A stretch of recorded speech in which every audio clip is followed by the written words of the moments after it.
Welcome to Kill Team Casuals, a podcast all about Kill Team filmed in 3 different time zones by 3 different gents. Enjoy. Well, hello everyone. Welcome back to the Kill Team Casuals. Normally there's only 3.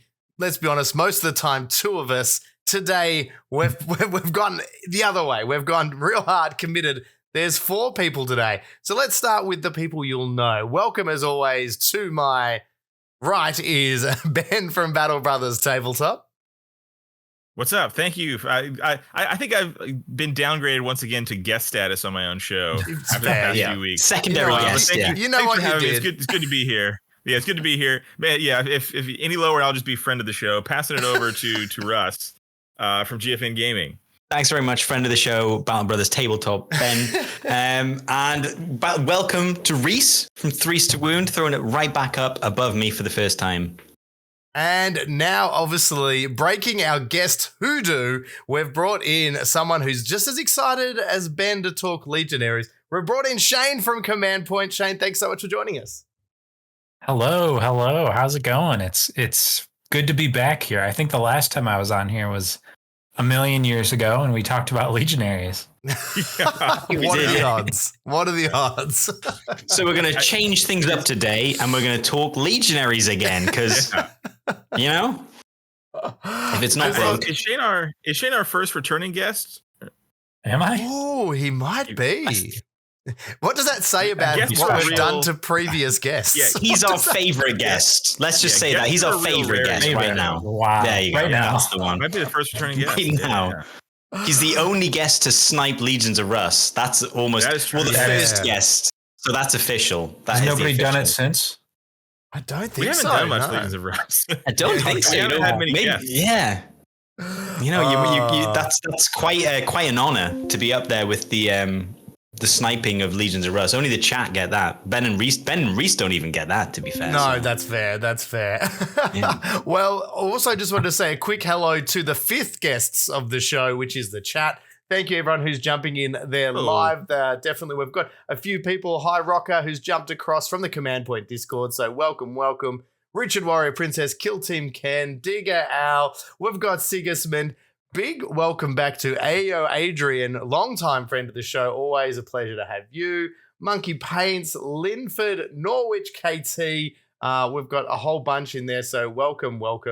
So great to have you guys joining us live and can't wait to hear what you guys think about the Legionaries. Hopefully you guys can manage to get some words in edgewise between Ben and Shane. So we'll do our best. Before we do that, though, there is one other thing we need to touch on because it's a big announcement week this week.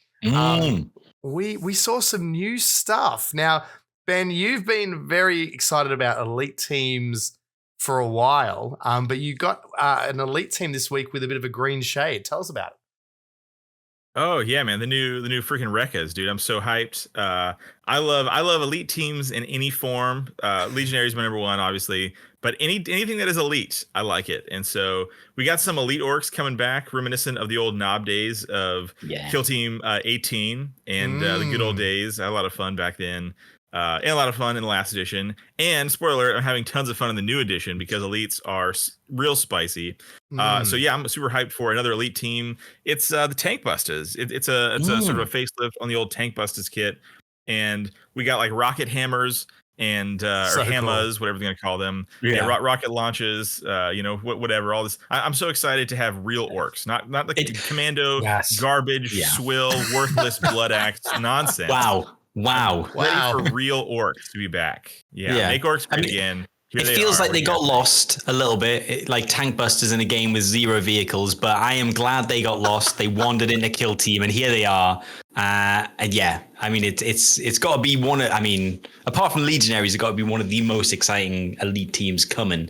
Because you got to love orcs. They're going to have some chaos crazy rules, aren't they? Just some nuts rules. I love the idea of a rocket hammer being a stealth weapon, you know? Yeah. You got the elite Cassican there with their, sneaking through the shadows, and then a giant orc 7 foot tall with a rocket strapped to the end of a hammer. Shane, I want to see blast in combat. That's what I want to see. I want to see combat blast. Let's go. Shay, what did you make of the other team? What were your thoughts on the more shorter side with the other team? It's fitting that they put them in the box with the Rekkas because I too would want to kill ratlings with hammers if I saw them in real life. It's whack-a-mole, isn't it? Yeah. No, I mean, honestly, I think this combination of teams it's without knowing how they play, probably my favorite combination of teams ever in a kill team box. I'm just so in love with the aesthetic of this box. I want to play both teams, especially the Rekkas. Honestly, it's just like I've waited years for an elite orc team, for a real orc team, as Ben says. Yeah, man. No more commandos. So this way we know now that in a year's time we can sail off commandos in their Viking funeral, and we can continue to have orcs in the game as it is intended to be, right? As it was always destined. In their purest form. Yeah. Yeah, it's a really silly box, which is a nice break. You know, like we get so many hyper tactical sort of teams, which is awesome. But just to have some silly teams thrown in there, boy, it's real fun. Looks real fun. Yeah. It was interesting too to see with the Rattling team as well, mentioned in the Warcom article of them also getting some big boys too, with mentions of Bullgruns and Ogruns as well. What do you guys make of adding those into the team potentially as well? Dude, I want an action where you can pick up a Rattling and throw a Rattling with an Ogrin. I know it's probably not going to happen, but that's what I'm praying for. And then get out the scatter dice and be like, that's where the Rattling lands. That's what I want, honestly. That's so good. Scatter dice. Yeah, I'm just playing Blood Bowl now. Yeah. This is, come to think of it, this is very much a Kill Team 18 throwback box. Like maybe not intentionally. Yeah. But Kill Team 18, you could also run a list with Ogrins and a couple of Ratlings and miscellaneous garbage. Yeah, and then you've got the Elite Orcs. It's just like, it's like a trip to the past for me. They are. They're giving us shades of Kill Team 18. I love it. My favorite way to run guard in KT 18 was the Blackstone Fortress guard.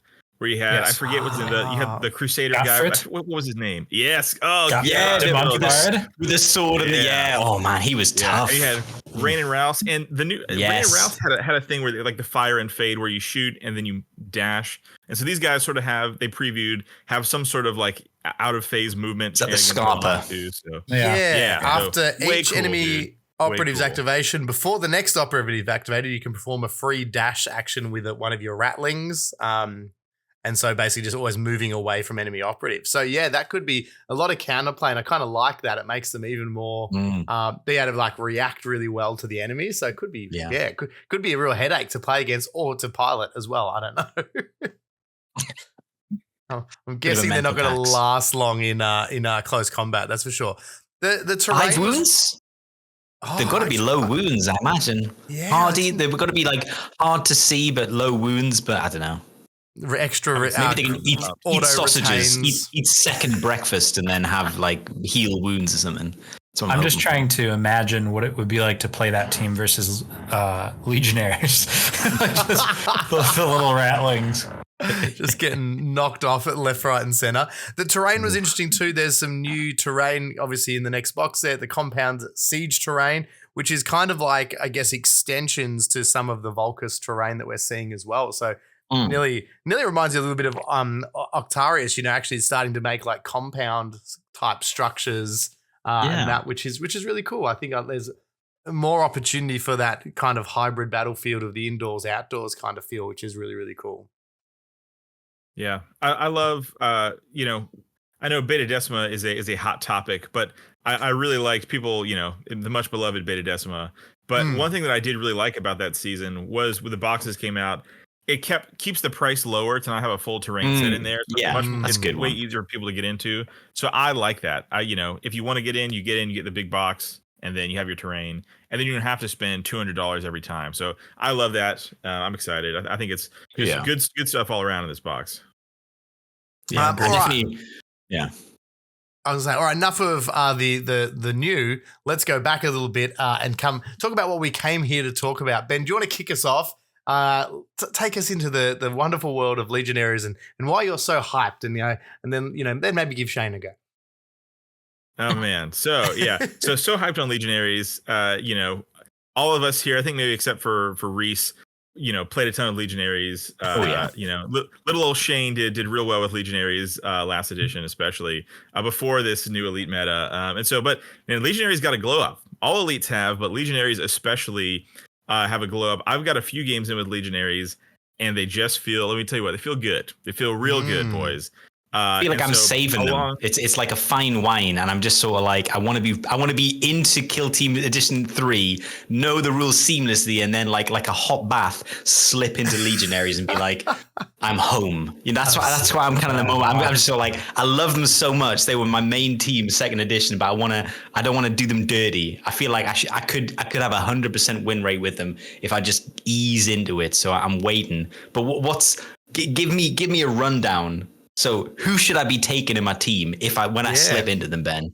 Who should I take? Hold on there. We gotta go through.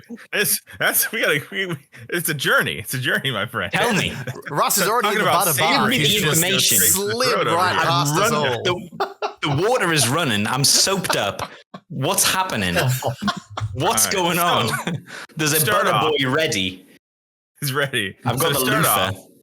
Up to 14 wounds to start off. That's the across the board elite changes for Phobos. Yeah. It's wonderful in practice, let me tell you. It feels so good.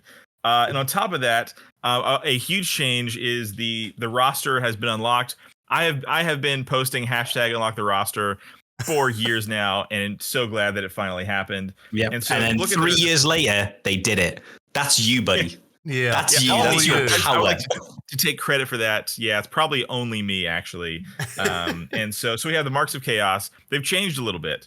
And so used to be you had restrictions on what you can take. Well, now there's no rosters and there's no restrictions to the marks. So you can take. I've only just realized there's no rosters. That's just hit me now.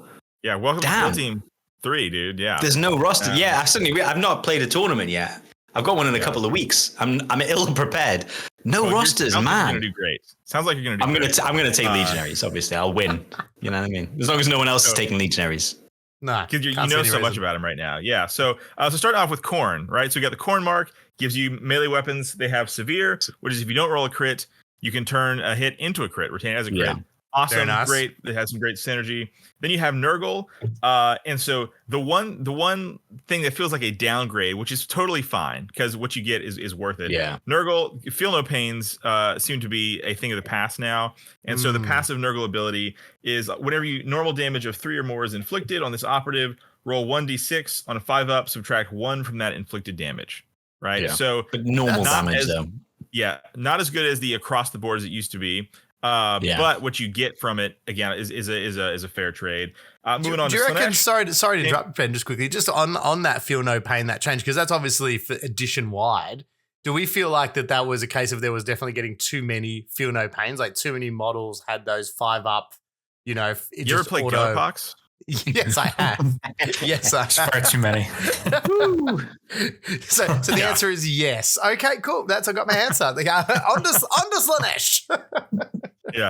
Slanesh, same as it was last edition. It's great. Plus 1 inch blue. This is actually the only mark I haven't taken yet on the table. But really? Awesome. Yeah, awesome. It's a great one, though. The operatives' ranged weapons have the severe weapon rule. Also good. Yeah, like Khorne, but for shooting. And then you have Undivided, which I've never taken. And that's just you get Ceaseless and within 6 inches. So like the new Ceaseless is awesome. So that's cool. Better than it was, yeah.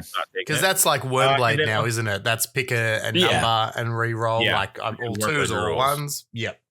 Yeah. And then you just have the Astartes rules, which is you can fight twice, you can shoot twice, you can counteract regardless of its order, which is just huge. That's really big.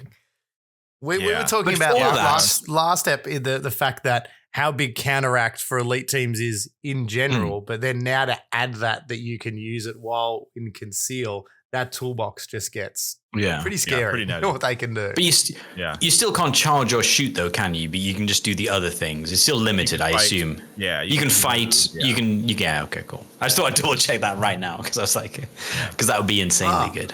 Welcome to KT Mercenarios in the chat. Just quickly, guys. Sorry, rating with a party of 20. Welcome to the show, guys. The Kill Team Casuals. We're joined by Shane from Command Point. We're here talking Legionaries, and I just interrupt Ben as he was about to talk to Shane. So Ben, oh, shut up. Yeah, you better. Shane, any thoughts on these marks and the changes and all this kind of stuff? Oh, I mean, it's great. It's really opened up. I mean, in addition to the operative changes, it's really opened up a level of list building sort of within the team that was not present there before. And the toolbox is gigantic now. It was already pretty big relative to other teams in the game, but now it's very much like a huge like variety of things, not just in the models, but like when you think about it, you playing this team, I mean, you see like you have the Butcher and the Shrive Talon and etc. But you can kind of look at it like the Butcher alone is like 5 different operatives. You know what I mean? Because there's the Zinch Butcher and the Khorne Butcher and the Nurgle Butcher.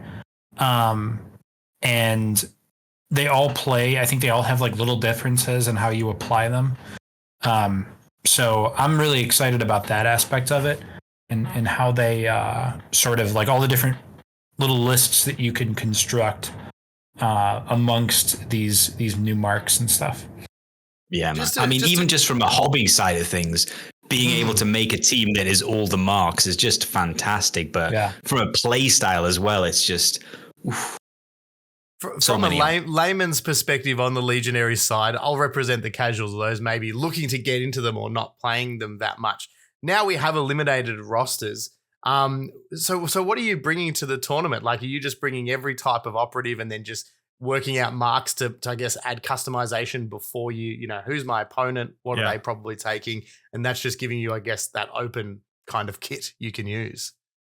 Yeah, this is, in my opinion, for this edition, I know we have freaking Inquisition. You have some sort of actual list building there. But this, to me, feels the most like traditional list building than any other team that we've had this edition of Kill Team. Because there's just, it goes so deep, and it's really cool. So super sweet. The marks are awesome. I think let's take a look at, since we've touched on the marks, let's look at the ploys that go along with them. Real quick, and we just speed run through these and come back. But so you have Blood for the Blood God, which is the Khorne ploy.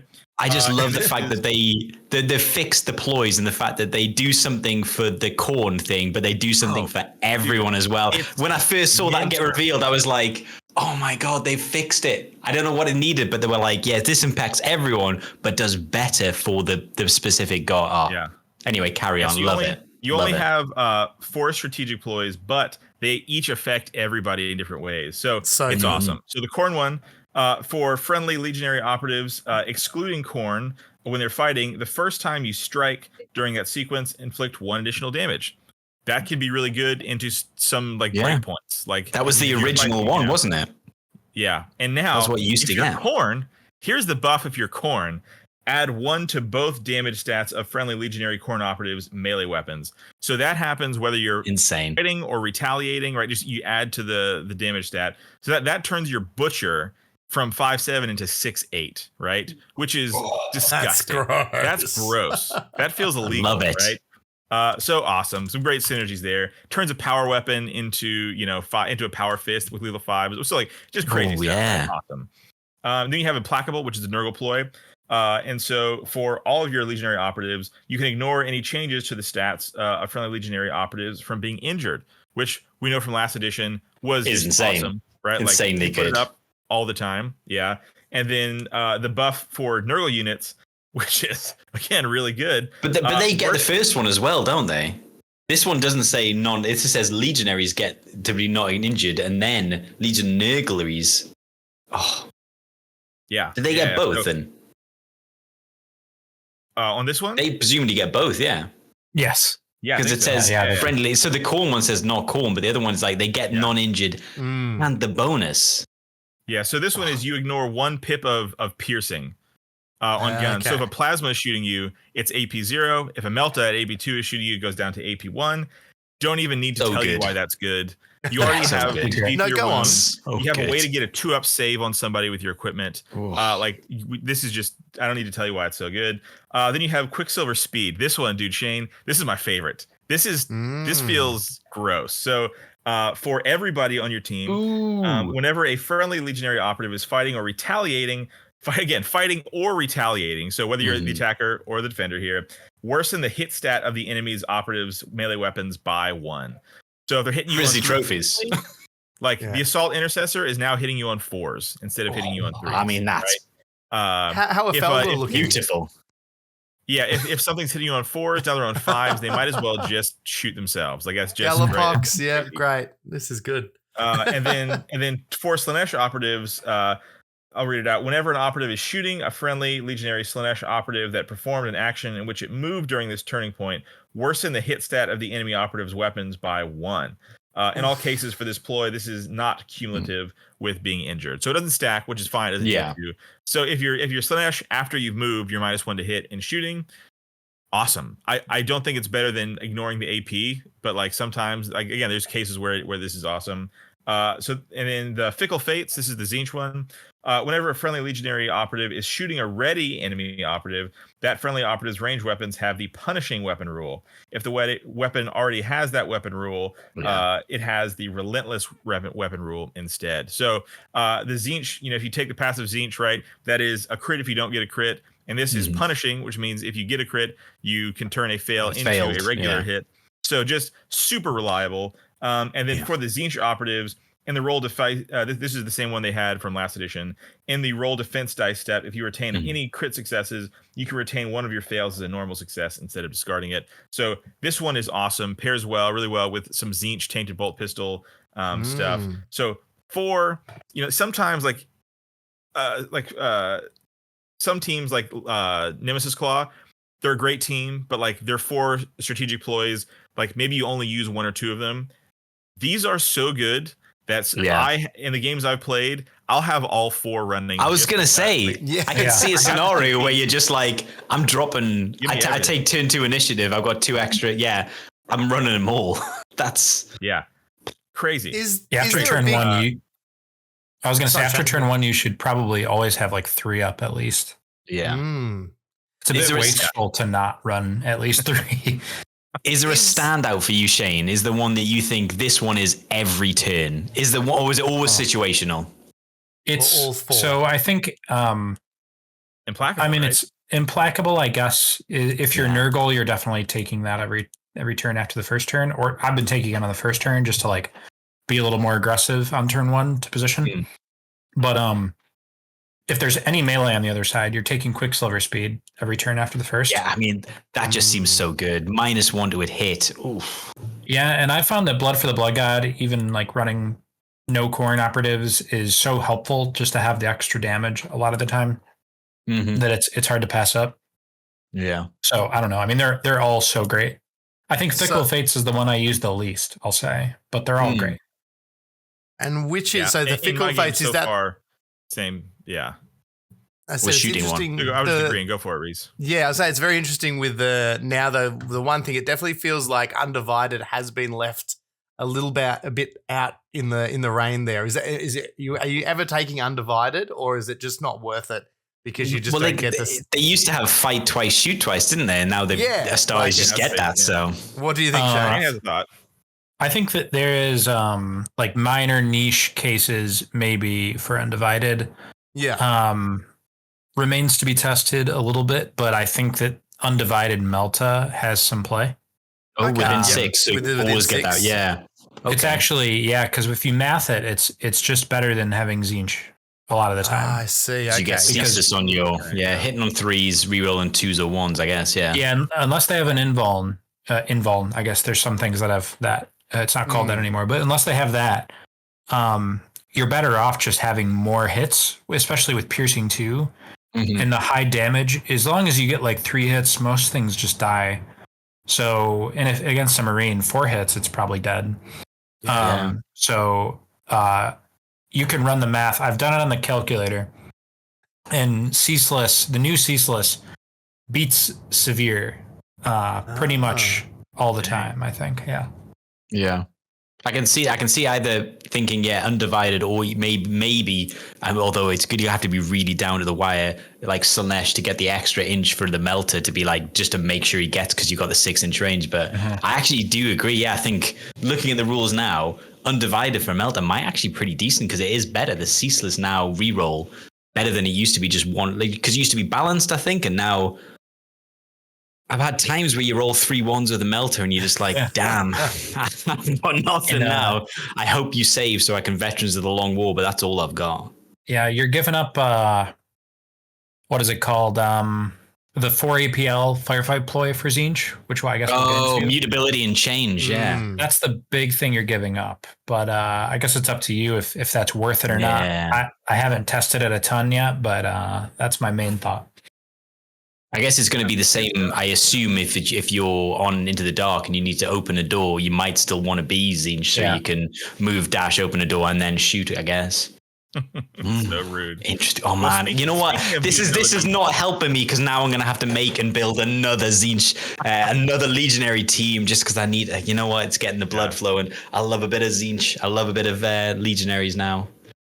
Yeah. Speaking of mutability and change, let's look at the firefight ploy. Jump into it. The corn one. Yeah. Unending Bloodshed. So use this firefight ploy when a friendly Legionary Corn operative is incapacitated while fighting or retaliating. You can strike the enemy operative in that sequence with one of your unresolved successes before it's removed from the kill zone. So not normal hit, just one of your successes. So they can also be a crit. Which that's so much better than it used to be. Because you used to have to roll, didn't you? That was so annoying, because you'd be like, I need to hit a 4. I know we'll get to the Butcher because he's got more attacks, but he's still hitting on 4s, but he's not relentless. But that used to be so harsh to be like, there's a 50-50 chance nothing's happening here. But yeah, I like that, because then if you've got one available, you can just spend it. Yeah, much better. That's good. Then you've got Zinch, Mutability and Change. We just talked about it. Mutability and Change. So whenever you activate, whenever a friendly Legionary Zinch operative is activated, until the end of that operative's activation, add 1 to its APL stat. I mean, you love it. It's great. It's great. It's a classic. Just the use cases for this are just unending. Like, there's going to be so many times in a game. Like, we've all thought this. Like, man, I just wish I had one more action. Like, I wish that would just change the game. And so now, just different places on the board where you need it for your Zinch operatives can just boom have this. They already have explosive activations. Now it's even better. Great. And then you have Malignant Aura. This one is changed from what it used to be, but it does a sort of a similar deal. Uses Firefight Ploy when a friendly Legionary Nurgle operative is performing the shoot action. Yeah. When you select a valid target, until the end of that action, whenever that operative is shooting an enemy operative within 3 inches of it, i.e. including secondary targets, if any, its ranged weapons have the piercing 1 weapon rule. Kind of cool. Yeah. This is the one, like, I have not used this one yet. Of all the ones that I have used, this is the one I haven't used yet. But so this doesn't presumably stack. It just gives you piercing 1, right? Yeah, because if you've got piercing 2, because the whole point I mean, it was a bit feel bad, but you used to run in with a melter and be like, just watch me roll attack dice. You get nothing out, which was fun, kind of in a dick move. But like now, it's so it's not as good as it used to be. It's still good because you can put a bolter with piercing 1, but yeah, it's weird because if you really want to like tack into shooting bolters or something, that's probably not going to be a Nurgle guy. It's probably going to be a Zinch guy. Yeah. So it's like the situation where you think it's worth it to pay for piercing 1 on a bolt pistol that doesn't have like severe or anything like that. Yeah. It's maybe a little weird, but it's nice to have. Yeah, I think it's a nice to have. It's one of those things. It's like nearly that thing that helps when all your plan didn't go quite correct. You've still got that up your sleeve. Yeah. You're like, well, I'm going to finish that thing off with this AP1 now bolt pistol, and I can kind of guarantee that kill that maybe was looking a little shaky. So it's kind of that thing. It's like, I don't need this. I'll take it though. Well, you have the CP, so might as smoke them if you got them. That's what I say when it comes to the Legionaries. So then we have Sickening Captivation, the Slanesh one. Uses fire. It's similar to what they had last edition. It's the same, but 4 inches, right? And so you just basically you do it during your activation. Is it during? Let me see. Before or after it performs an action. Okay, cool. Yeah. That gives you some options. That's pretty good. Yeah. Yeah. Select 1 enemy operative visible to and within 4 inches, and then until the end of that enemy operative's next activation, subtract 1 from its APL stat. Awesome, right? Just like way good. This I haven't used this one yet because I haven't taken any Slanesh operatives. But man, like when this is worth it, oh my god, disgusting. You still love the Shrive Talon. The amount of grosses, people writing gross in the chat after Ben's read every one of these ploys out has been outstanding. I think you're just sending shockwaves through the community here of people going, I haven't looked at this too closely and now I wish I hadn't. No one play Ben at Warfire. Right? If he invites you for a game, don't do it. Don't do it.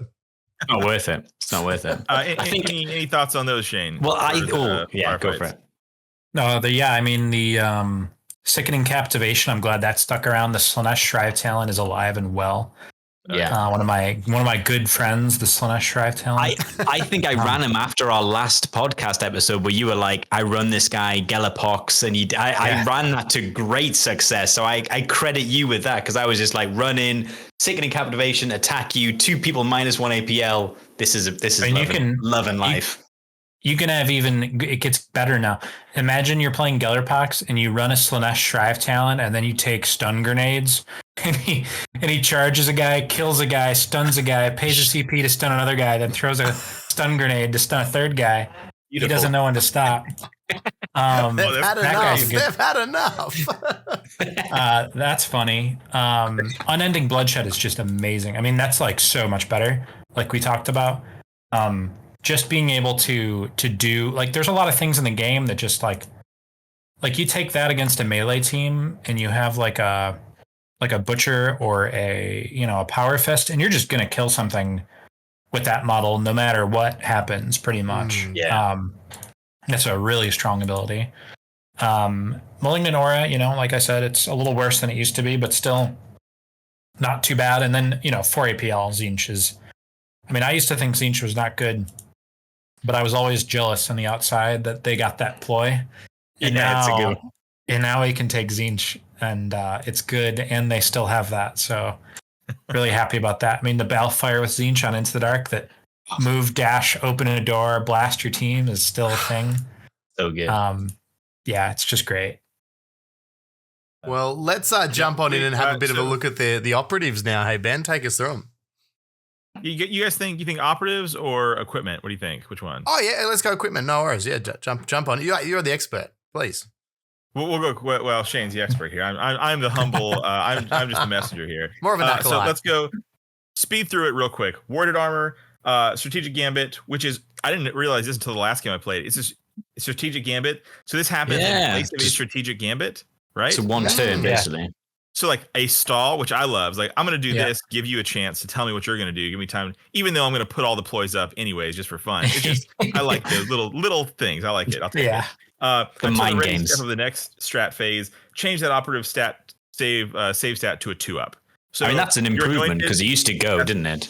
Yeah, like, so whoever's going to go out there and like risk it for the biscuit and get some kills, whatever, who's going to have to take fire, your Nurgle Anointed, who's -1 damage, all this kind of stuff, also gets it, and he's ignoring AP1, also has a 2-up save. Like, sure, I'll take that. Wicked, huge glow up. It was a meme last edition, and now it's wickedly good. Chat says gross again, I'm sure. Chat says gross again, I'm sure. Once per turning point, this is the tainted rounds. When a friendly legionary operative is performing the shoot action, and you select a bolt pistol or bolt gun and use this rule, if you do so until the end of that action, that weapon has the rending weapon rule. That's cool. Pretty nice. Once per turn, rending somewhere, so you can like sort of have like a baby version of the tainted bolt pistol bouncing around. Perhaps. I mean, that's no joke. And if you're shooting twice with that as well, I think it's only one. Shooting twice. Is it only the first time? I don't think you get it the whole. Only the first, yeah. But it's nice to have, like, if you have a Melta gunner who runs up and shoots with his Melta, and then he can shoot twice, and all he's got is a bolt pistol for the second shot, and then you make it rending. It's pretty sweet damage. Yeah. Is that the same Tzeentch Melta gunner who's also got the piercing from the other thing that we did before? 4 APL as well. He's opened the doors. It's great. This is great. This is really good. This is really good. Yeah. Then you've got Malefic Blades, a little worse than they were last edition. 3-5, wasn't it? 3-4 damage, but the most important thing is 5 attacks. Yeah. So fine. Like now your butcher can have 5 attacks when he's defending if you need to or whatever. What I've been doing though, I've just been rolling the dice because he's been corn. It's like, as long as I just get, a hit and a crit here. And then, so anyways, the blades, whatever, fine. But moving on to the real spice, is I've not read this one. I don't know anything about this actually. Oh, it's so good.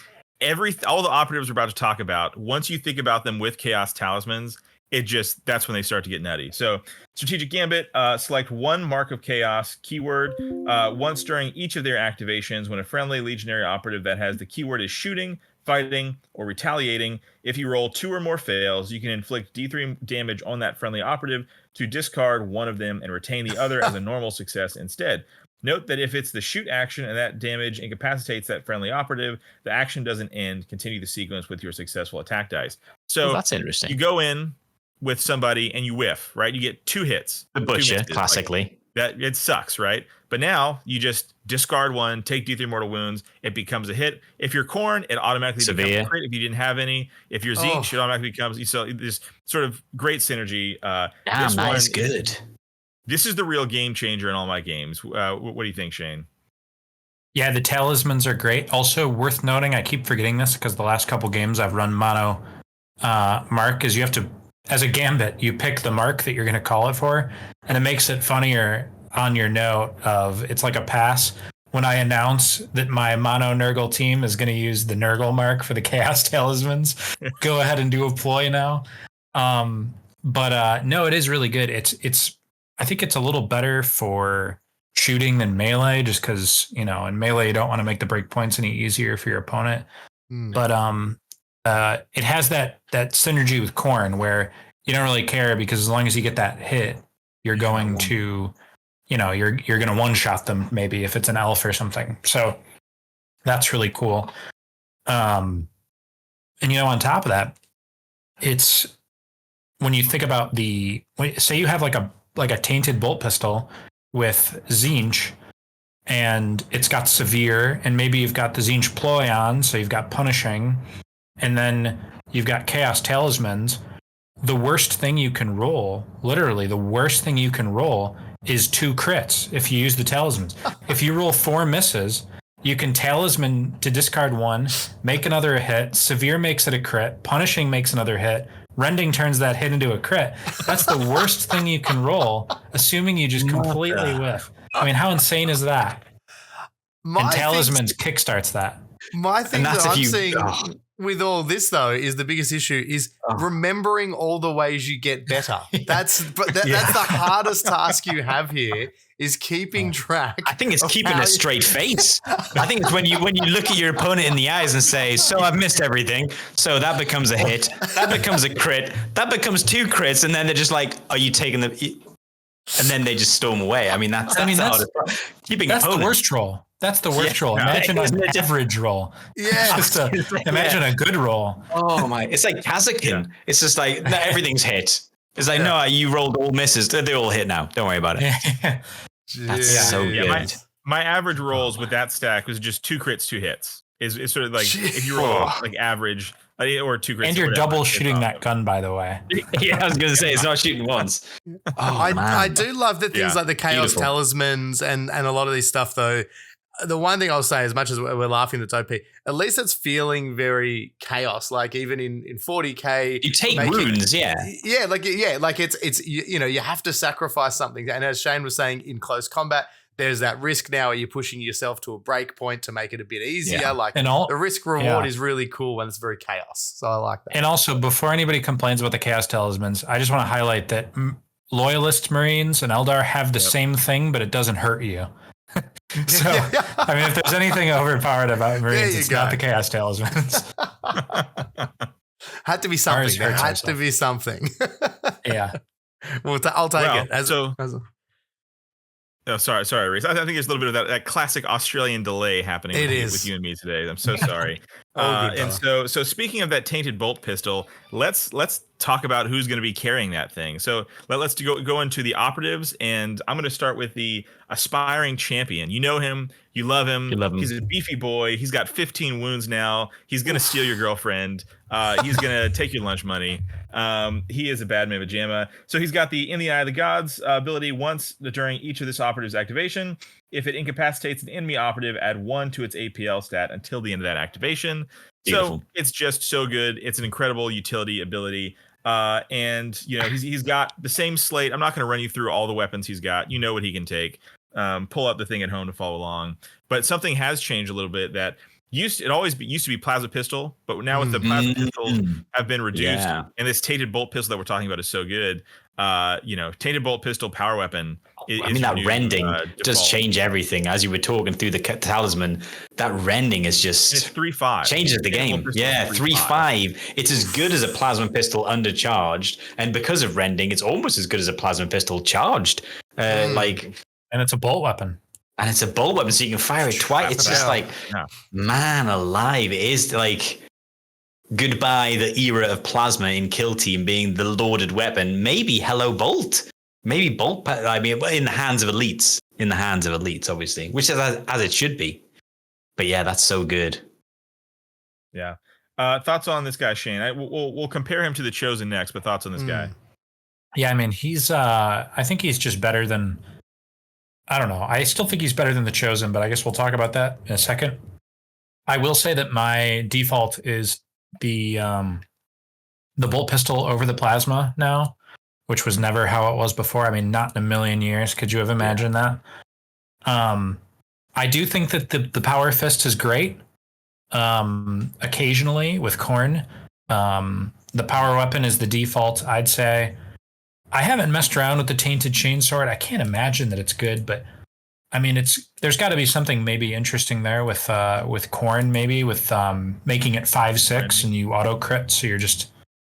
I mean, that's 2 crits coming in for 6 damage each. But yeah, I haven't tried it myself, but maybe interesting. Which is of these is the best, like, the worst best choice, like that's what it seems like. Yeah. They're all going to be really good. It's just we're splitting hairs. It might be great for killing ratlings. Like ratlings might come in at like 6 wounds, and it's just like, you know what you want? You want a tainted rending chainsaw to just like chop through them. Yeah. Hit them.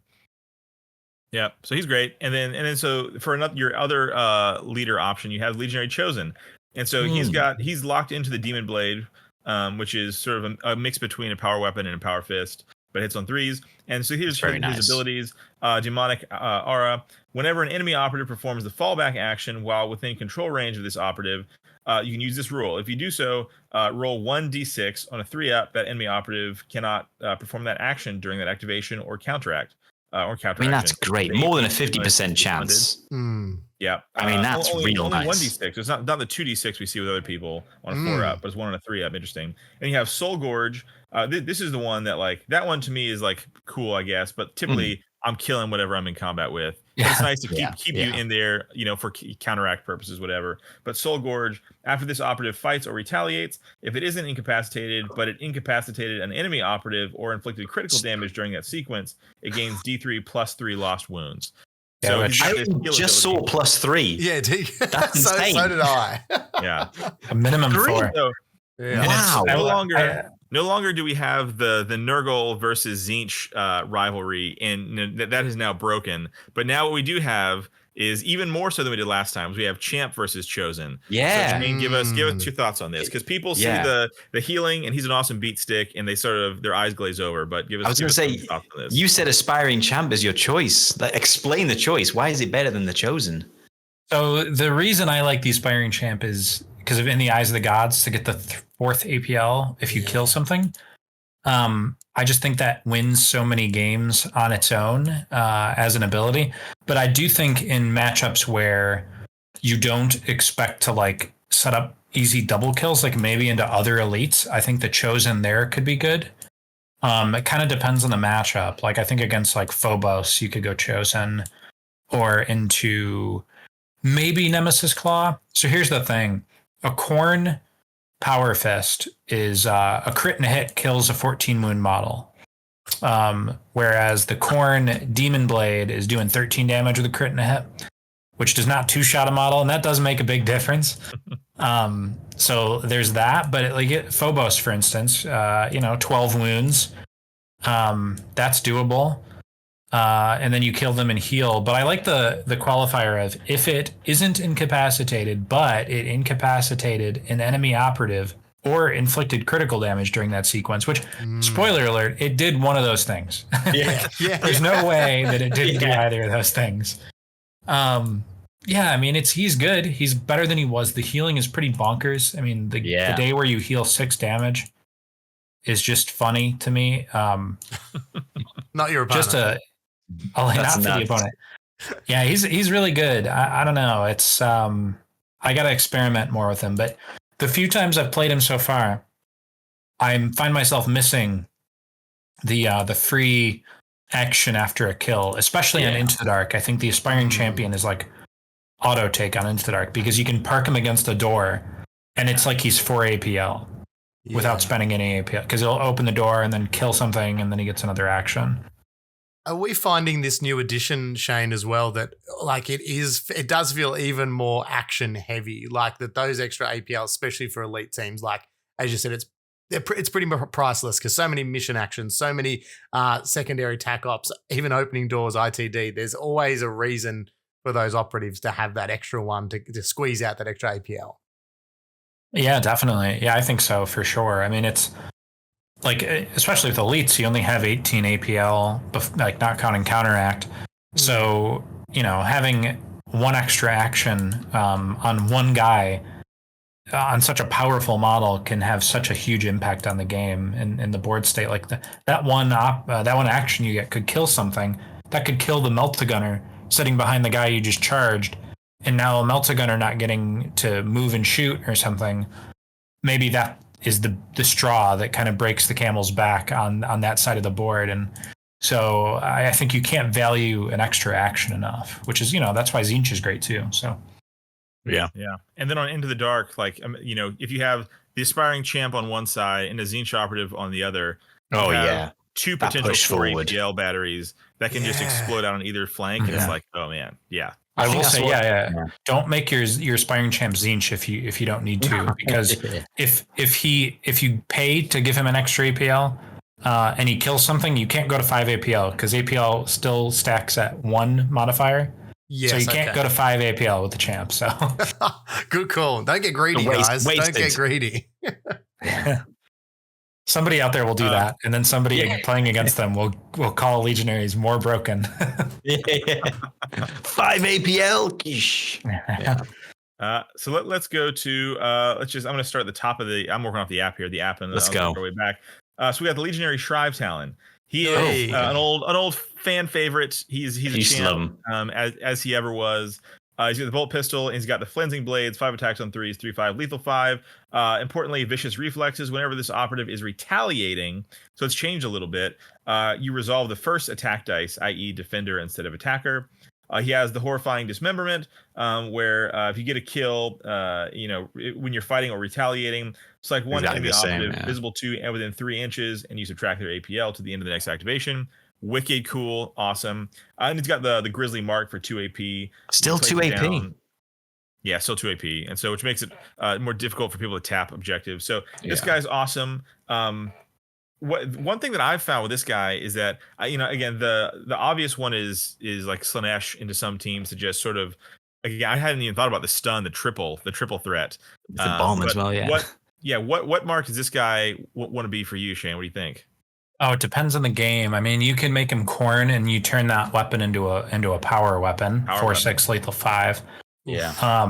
You can make him Tzeentch and place that marker. You know what? Man alive, I've never thought of doing that before. Yeah, a lot of people did that last edition. You have blown my mind with the Shrive Talon, because you were like, do Slaanesh and do those 2, and now, goddamn, I never thought of doing that. Write it down, Russ. Yeah. This is why we have Shane on. Let me get the notepads. Let me write this down. I'm gonna be better now. That's interesting. Yeah, you got to be careful doing that though, because if you're in the middle of the board on turn 1, some of those shooty hordes can hit you. But if you think you're safe, I mean, go for it. Throw that guy down. You're probably paying a CP to do it, unless you do reposition, which maybe that's good. But I'd say, what's that? Oh, go for it. I was going to transition. Go for it. I was just going to say that the Shrive Talon, out of all the guys on this team, I think he's undergone the least amount of change of all. He looks the same, yeah. He's mostly the same. Don't fix what isn't broken, I guess. I don't know. Yeah, but still gets better because he still gets all the Astartes things as well. So it's that thing. It's like, he's the same, except still better. Yeah, just better. Yeah. Extra wounds. Yeah. Shoot twice, fire twice. And Yeah, he's kicking speaking goals. of these CP intensive plays that you might want to pull off, you know, now everybody's starting the game with three CP now, except for when you take the icon bearer. And guess what? You're always going to take the icon bearer. You never leave him at home. Why? Because it's crazy. So I did not see this. Chainsword. You goober. I've not read this yet. Yeah. So, One so CP. he's got the icon thing where he counts as an extra APL, which is always great on objectives. But also, he's favored of the Dark Gods, baby. So in the ready step of each strategy phase, if this operative isn't incapacitated, you gain 1 CP. So this means that when you lose initiative turn 2, you don't even care because you have gone up to 7 CP. That's nuts. You put up the full suite, your whole kit is online, and even though your opponent has 1 initiative, they're completely demoralized because they know, like, you would be. Yes, this guy's Man great. Alive, that's a long strategic phase where you're like, I'm not done yet. Next. Go, pass. Still passing, next. Still passing, next. Before you do that, before you do that, you still have 2 gambits you have to do for your for your ward save. Yeah, I'm doing the niggle, for your talisman. And then you this might be the longest strategic gambit phase going. The strategic phase for the Legionaries now with the icon bearer is the longest phase ever. The hardest part is remembering all this. I swear. You guys sit there with your smugness. You got to remember all this, okay? You got to remember every one of these 19 strategic gambits, all these ploys, collect your extra CP, you know. We've only got 6 models. It's easy. We have the mental capacity.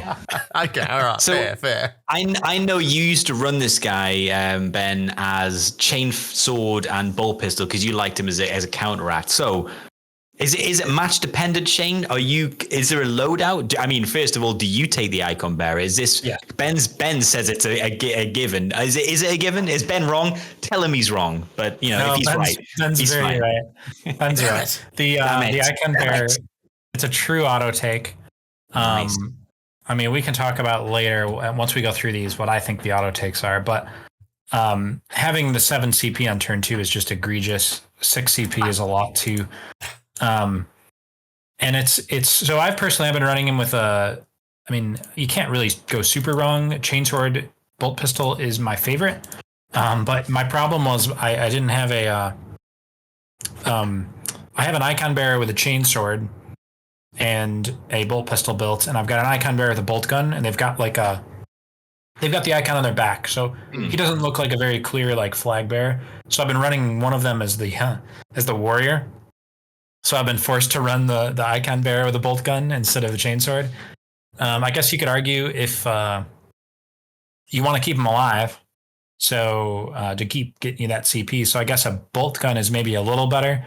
But you can't really go wrong with these loadouts. I mean, you could just give him malefic blades and a bolt gun and then make him corn, and then he's 4/5 anyway. So I don't know.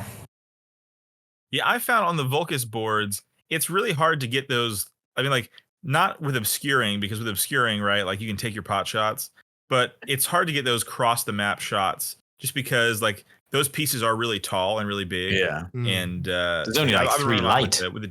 Yeah, all I have the opposite. All I have is the chainsword bolt pistol built up. So that's what I've been running. And he's been a tank. And the 8 inches on the bolt pistol is great. So yeah, awesome. Let's go on to the butcher here. So bolt pistol, double-handed chain axe. It is what we've all wanted for, prayed for, wept for. 5 attacks on his big old chain axe. Is it better though?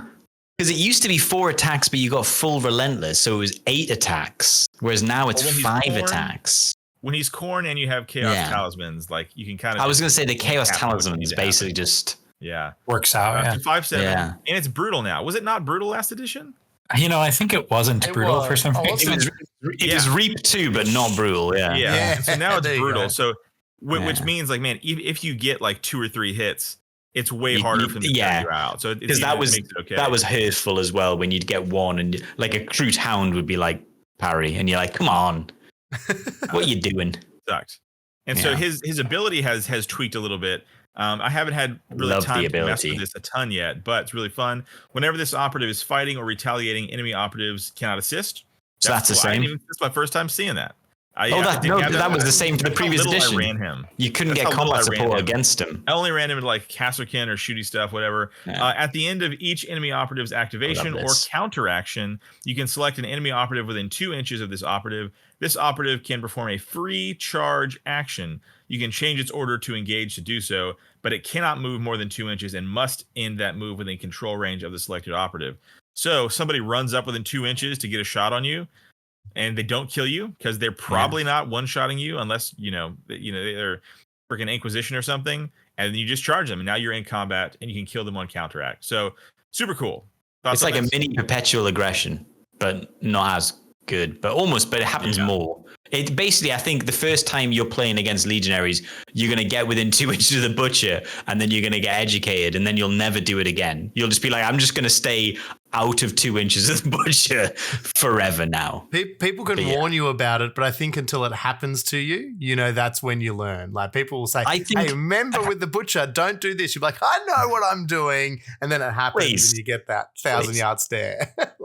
I think as Legionaries players, we should get together and decide not to tell never to remind them, and just be like, no, it's your fault. You get butchered now. This is what's going to happen.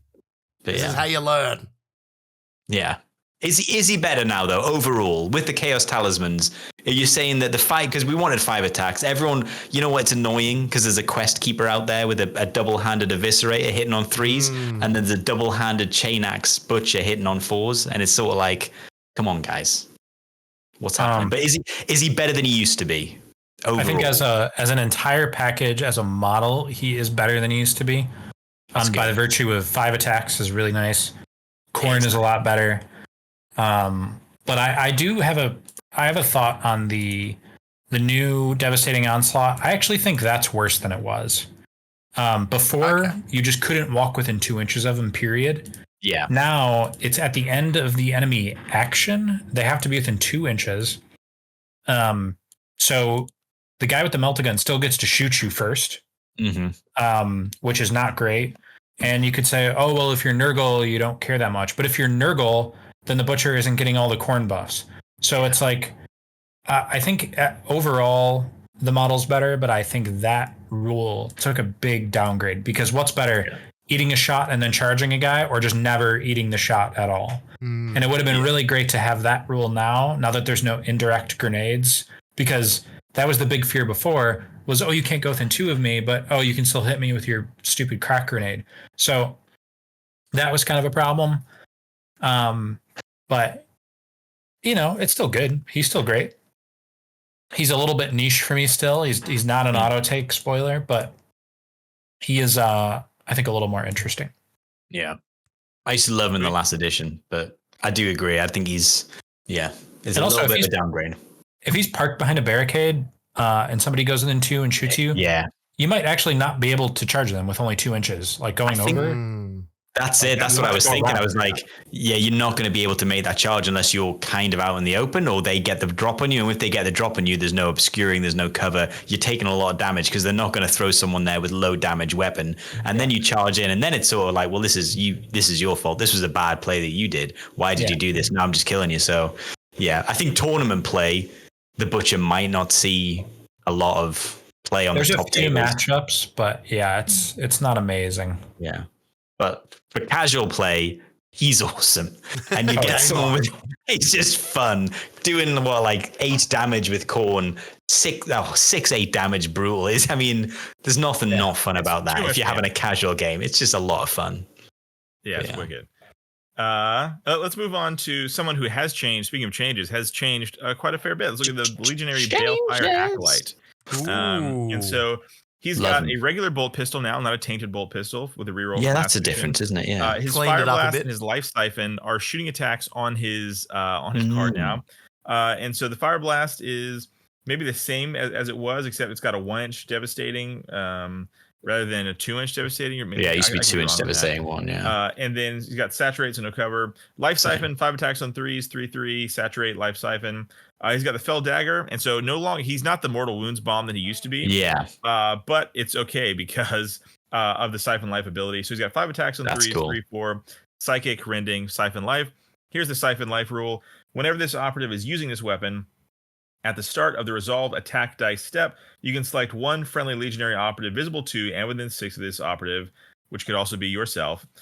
For each attack dice you resolve during that step that inflicts damage, that friendly operative regains 1 lost wound or D3 lost wounds if it was a critical success. And keep in mind, the Fell Dagger has rending, so if you get that crit, now he can't be Khorne, right? He cannot be Khorne because he still keeps that, but it does have rending. So this guy's getting charged and just healing himself to bits back up. Yeah. Wow, another man. way to heal. I'm not going to lie. I've been playing this team for a bit. I didn't even notice that weapon had rending on it. Yeah, that's cool. It just got better. Yeah, just got crazy. better. Crazy. So I had a fight the other day. I think it was against maybe a Reaver or something, and I rolled 2 crits, which became 3 crits. And it was like, sorry, dude, I'm not taking damage this turn. 3d3 lost wounds returned.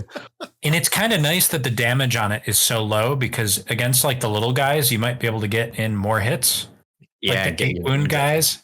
Yeah, more so chances like to heal, you might, like you might have a situation against like some models, like a 9 wound model, where you'll have more chances to hurt them, maybe, and therefore heal yourself. You come out stronger than you went in. It's just love it. Yeah, so he's great. Super sweet. Let's go on to all of our beloved. Anyone who loves Legionaries knows this guy, loves this guy. Claws up. He's a party here. He's a party, that guy. For the anointed. So here we got, he's, again, same stats, but he's 14 wounds now, which is great. And so his demonic claw is 5 attacks, hitting on 3s, 4, 5 rending. Unleash the demon, baby. When you activate, you use this rule. When you do, you get the the same. I think it's exactly the same rules that it used to have on the demonic claw. Ceaseless is now better. Yeah. So it is better. Output is now even better. So it's so reliable. He has learned. He went to kindergarten. Now he knows how to shoot gun, how to turn doorknob. I think it should be like a 4-up. I think his shooting should be like 5 attacks, 4-up, and he just goes nuts. He's just like, he doesn't know how to do it. He's like an orc shooting, and I like that idea, but sadly, it's just normal shooting. Now he can shoot, which is kind of. I mean, that's insanely good, yeah. Because like I used to the sort of the beginning of last edition, I was running him mostly Nurgle, but then after some things, I ended up going Khorne, and so he was my perpetual aggression. Yeah, I liked him. Now you can't get that. Now you can't get that anymore, but you can bolt pistol as your 3rd APL. So then, so damage reduction, no 5-up, feel no pain, but normal and critical damage of 4 or more inflicts 1 less damage on this operative. So into those melee operatives where you're 4-5, whatever it is, like it's gonna be doing a lot of work. And so not having to roll for it like a lot of the other feel no pains is interesting too. Like that one just happens, whereas the others a lot of time it's roll a dice on a 5. This one just happens, which is great. Yeah. So this guy's better on Into the Dark now. He's better. He's just, aside from the feel no pain being able to spike, but I think which is a good thing of that is just out of the game in general, because it just felt unfair sometimes. Man, this guy's had a little bit of a glow up. What do we think? Yeah, he's super tanky. I mean, you have to remember too. So every time he takes damage, he's reducing it by 1 almost every time. And like that might not spike the way that a feel no pain spikes, but he's also 2 more wounds now on top of that. So like that kind of like the extra wounds that he has isn't going to be crazy different than what he did back when he had the 5-up feel no pain. You just kind of remove the edge cases, the crazy extremes. Being able to shoot with him is just awesome. I mean, that melee profile is just that guy just rolls 4 crits every time, and every time I use that model and he rolls 4 crits because of rending and lethal 5 and ceaseless, my opponent's so like, good. Oh my god, you're just rolling so hot. And and then he fights again and does it again. He goes, oh my god, I can't believe how lucky you are. And then it's like he does that every single time. It's baked in. Yeah, it's so good. Yeah. Would you run him with the balefire to try and keep him alive? Do you tally them up? Yeah, I was thinking I'd like to substitute for his lack of the feel no pain. I used to do that last edition, and now it's just better to do that because it's like the other day I was playing and my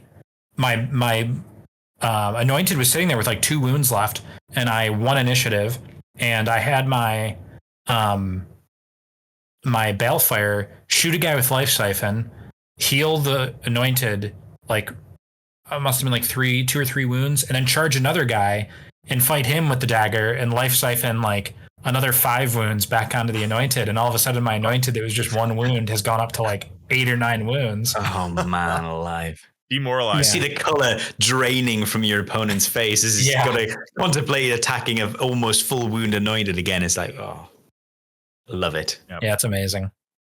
Let's speed through the gunner real quick.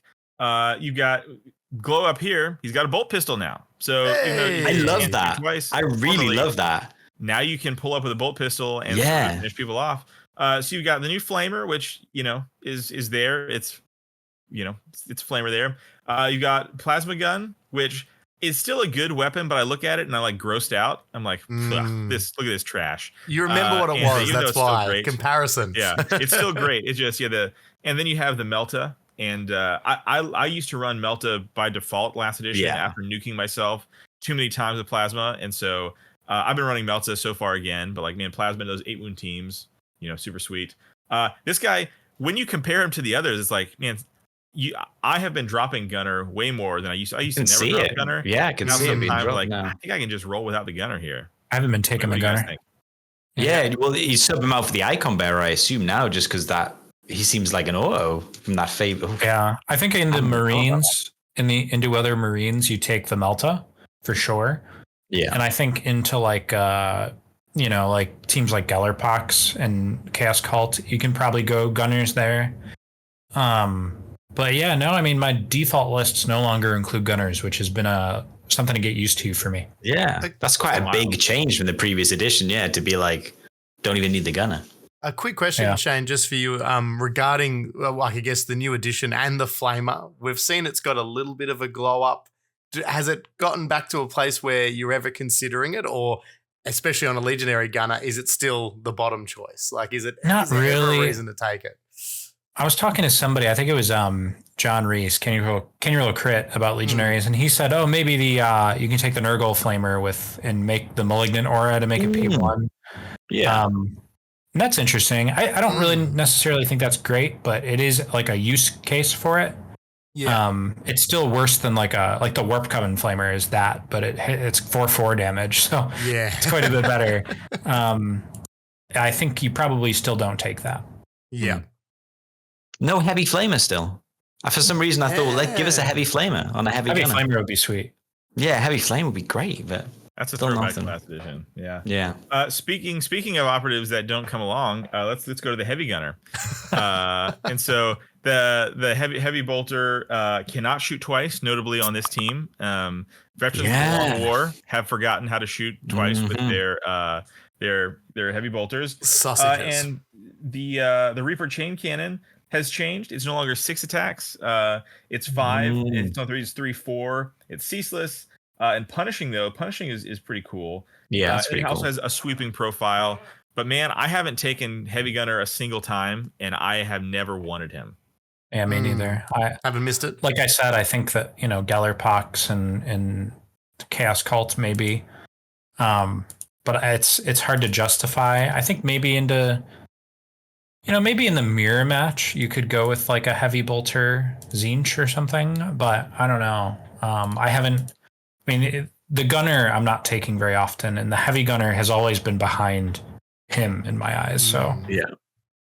What do you guys all think of? And again, this is just more an addition change, but do we like the addition of the focused and sweeping profile for, I guess, these high fire rate weapons that we're seeing on heavy bolters, Reaper chain cannons? Are we preferring that much more over, say, Fusillade, for instance?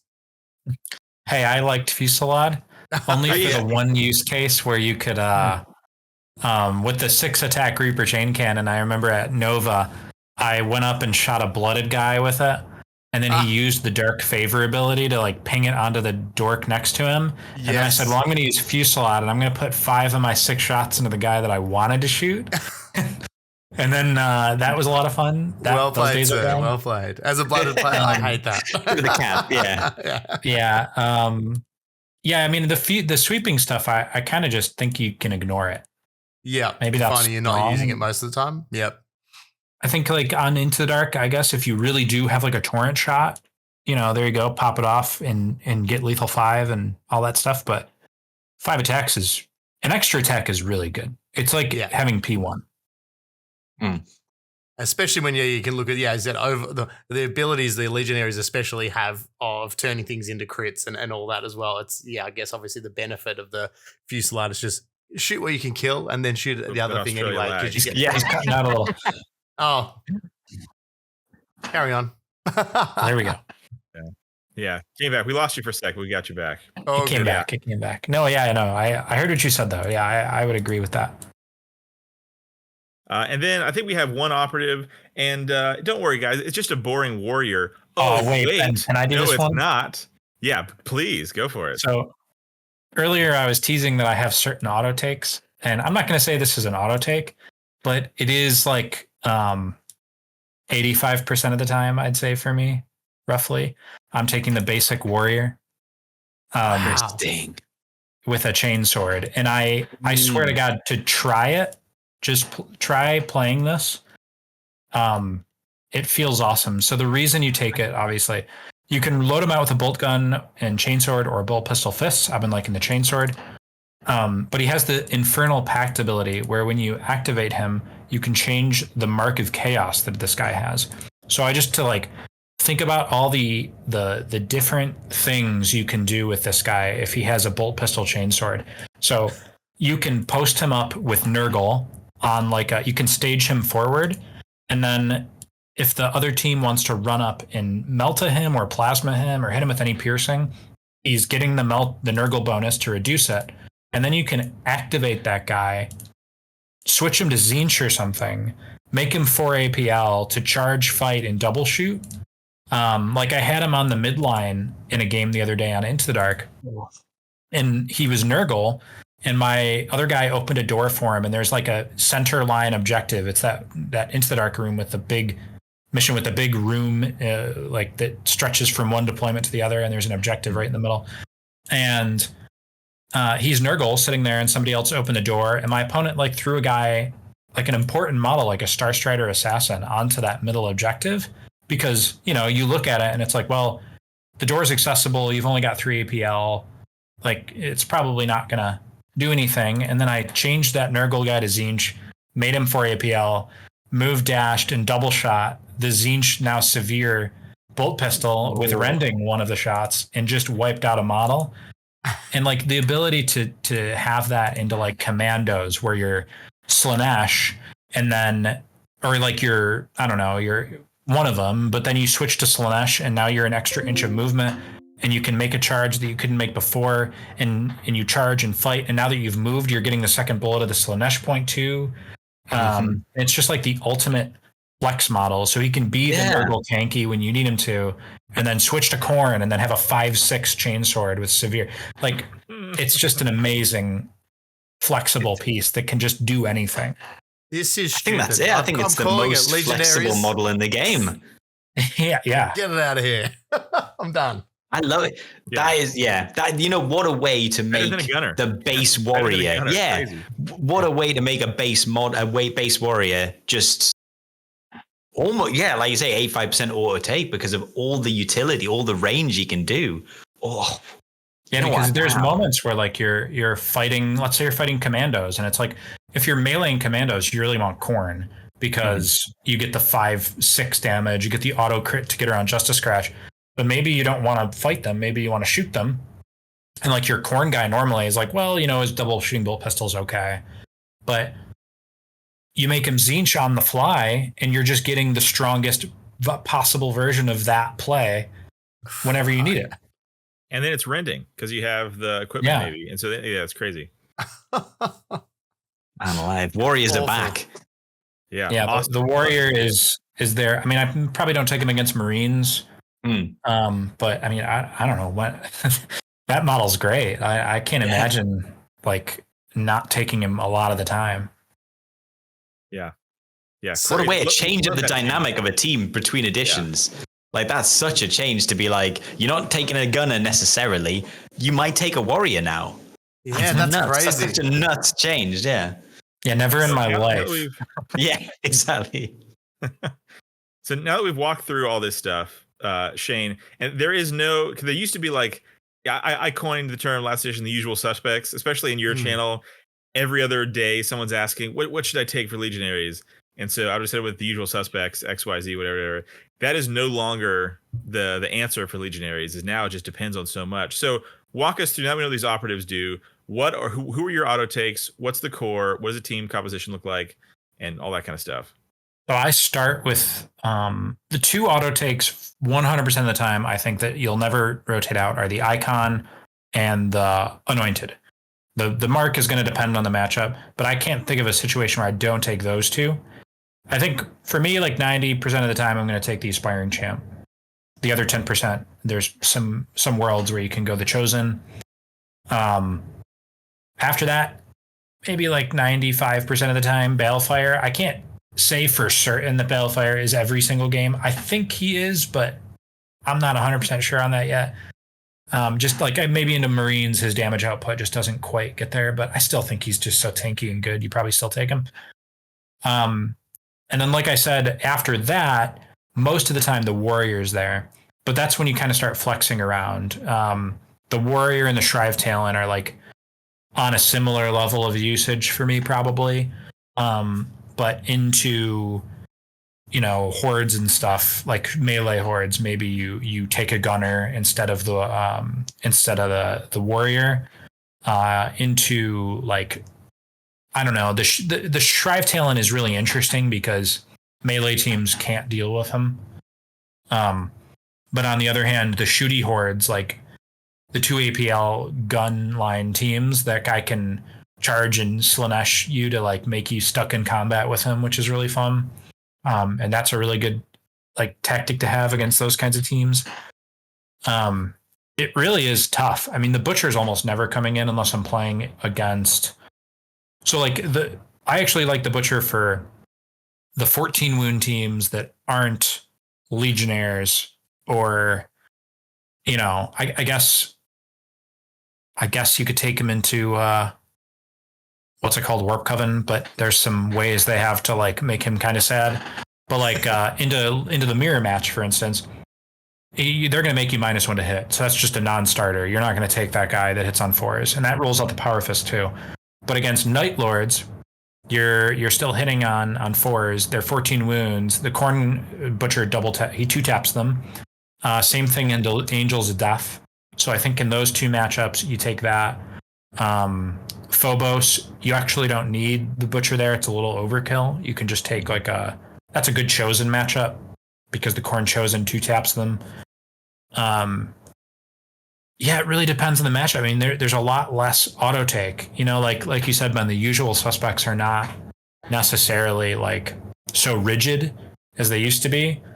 I would imagine that until Icon gets nerfed, which I think Icon probably should get nerfed, that's just too much CP. Until that gets nerfed, he's going to be an auto take in every game. And the Anointed will probably forever be an auto take. I just don't know when you don't take him.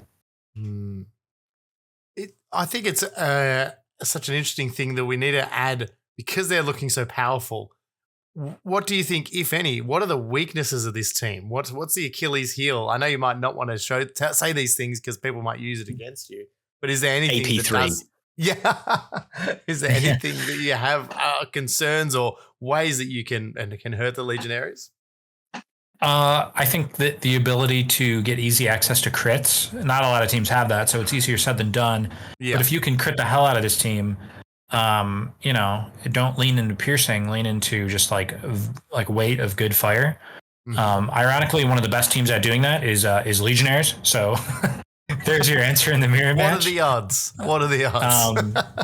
I think that what scares me as a faction is Inquisition. Because they can use absolute authority to turn off Implacable, and they can take like 4 piercing weapons. So they can, on that second turn, you're not going to get your ignore piercing. And you might think it's over after that. Oh, I don't have to worry about piercing after turn 2. Well, they have another little ploy, a firefight ploy, where for that activation, they ignore modifiers to that operative's and its weapons characteristics. Which means the Melta comes in and shoots you. You're reducing its piercing. That's a modifier. They pay a CP. They ignore that modifier, and they get to keep their Melta's P2 against you. So Inquisition, I think, just beats Legionaries. And another little team that I've been playing, it's the other team I've been playing other than Legionaries. I think Novitiates have okay play into Legionaries because I think that's another team that can crit very easily. And I think they've got a lot of tools into teams if they out-activate. Your nemesis, the novitiates there, Russ. That's noted. I was going to say, yeah. You know what happened? This feels weird. I completely forgot novitiates existed after third edition launched. I don't know what it is. They just ceased to exist for me for a second. And now with Shane mentioning it, I'm just like, they're back. I realize they're back now. I have not seen any of their rules. Novitiates are, I know we're here to talk about Legionaries, but novitiates, nobody's talking about them. They're flying under the radar. Yeah, they really are. That they are staggering to me. I think that they are very, very good, like among the best in the game, and nobody seems to care. The lurking Next team, week, I like it. Novitiates chat. We're having Shane back. Talking about novitiates. We can have real clickbait titles. What's the team no one's talking about? Who's the best team that no one knows? I saw like a Spanish tier list already came out, and they had novitiates as like one of the worst teams. And I'm like, oh my God, that team is mind blowing. You just booked your ticket. I'm booking a flight to Madrid, and I'm going to take the Spanish to task with novitiates and show them how it's done, and just be like, here it is, the team you're not worried about. Yeah, they are absolutely filthy. Damn. Yeah, so there's some tools. I was hoping they'd get a subtle nerf. Tools.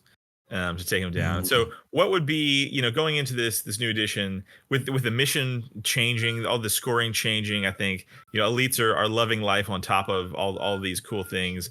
What is your, like, when you go up, into, and your battle plan always changes depending on the team, but what are you trying to do with Legionaries? Last edition, you're killing everything and taking their points. Now there's less points to take. But there's more incentive to just kill bodies. What is your battle plan generally with a team like this? Well, I think we were talking the other day, Ben, and you mentioned that you've just been kind of ignoring primary, or I guess not primary. It's called crit up now. Ignoring crit up and just focusing on killing and tac op. And I think that I thought about that when you sent that to me, and I was like, I haven't been thinking about it, but that is kind of what I've been doing, just through on an individual, all right, what's the good play here? Probably not to loot the objective. It's probably to go get a double kill. Because at worst case scenario on crit op, it's only a 2-point swing. And if you get one, it's a 1-point swing. And I'd rather just get a double kill or a triple kill. And then, you're going to win the game anyway if you just keep doing that and catch up on the last 2 turns. I don't think that the realistic goal in competitive games these days is to try to max score. You're not going to max score almost ever. So I think you just try to win the game however you can. And it kind of harkens back a little bit to, and this is like an old head take, but first edition, near the end in tournaments, the format, it was primaries and secondaries, but the primary, you could get up to 4 points, and it would be, you get a point for holding an objective. You could get a point for holding more objectives. You could get a point for killing a model, and you get a point for killing more models than your opponent. And back then, my strategy with elites was I'm going to focus on hold 1 and then kill 1 and kill more. And that was how I was going to try to win the game. That was going to be my win path. And I think that is kind of the same thing now, where I'm just going to get my 1 primary point, and then I'm going to focus on killing things and getting my tac op. And I think that's just going to be a winning strategy, just through board state by the end of turn 3 or turn 4. Yeah, that's awesome. That's exactly what I found.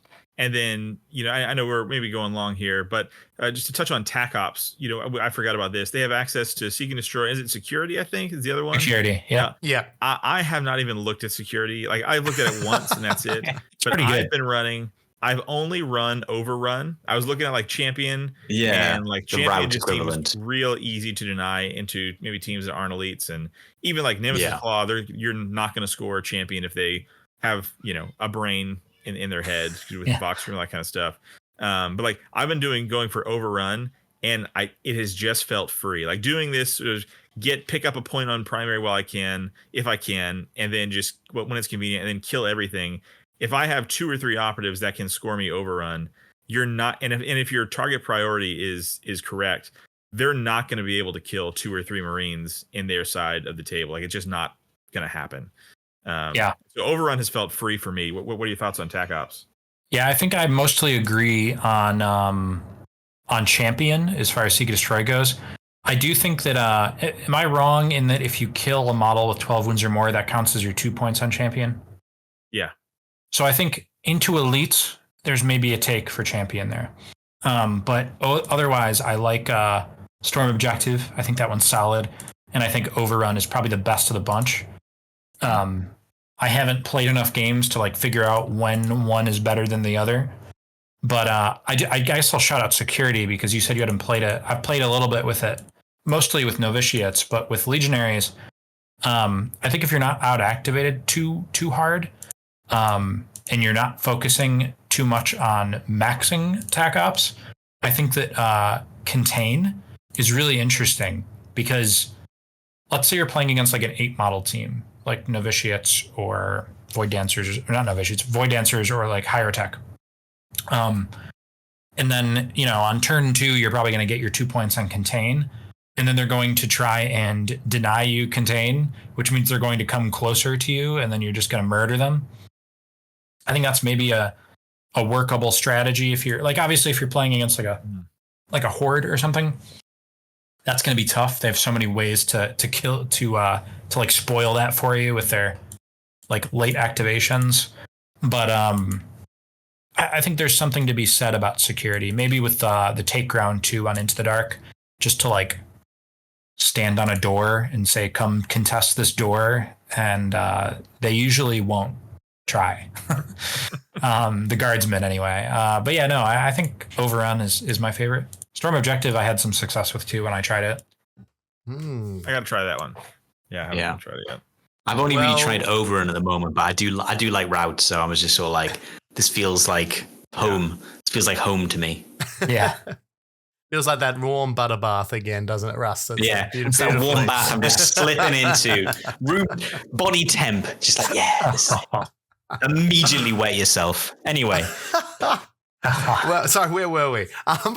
Look, I think that's a great spot to wrap it up today. This has been a huge, fantastic coverage of the Legionary Kill Team.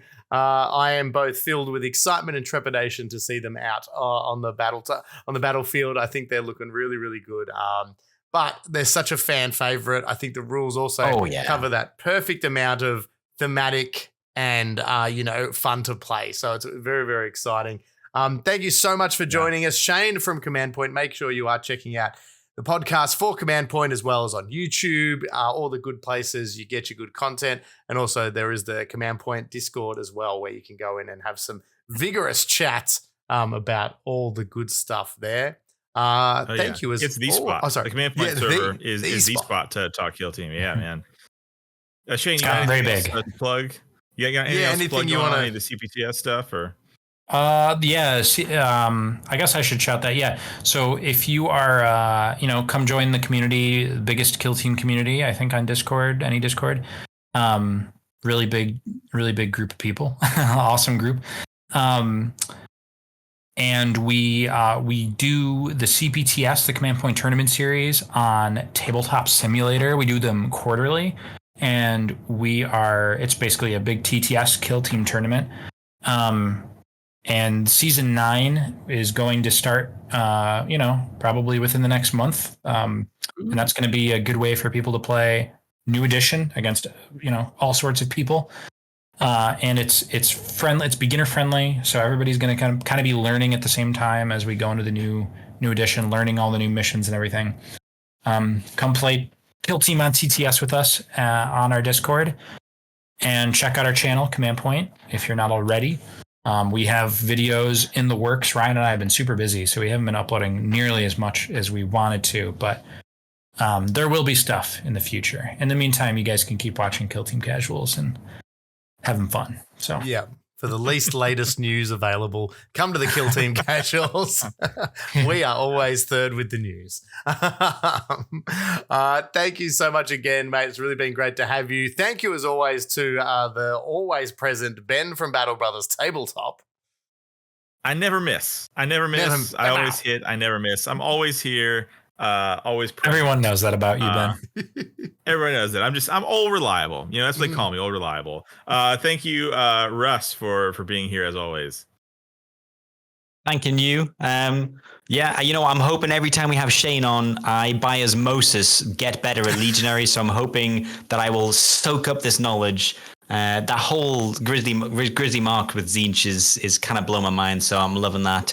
Thank you, Reese from Threes to Wound above me here. I love that that's what's blowing your mind, and that's a last edition tech move. I mean, I was going to say, come up like with that one. I can't take credit for that. But like using the warrior as well, like the fact that the warrior is now viable and maybe even more than viable, one of the most flexible pieces in the team is such an interesting thought that I'm like, damn, I need to be building some just base warriors, which you don't normally do. So I'm like, and hey, I think against some teams, just last tip, against like commandos, you can go more than one warrior. Yeah, I think that's probably good. I can see it. 2 warriors.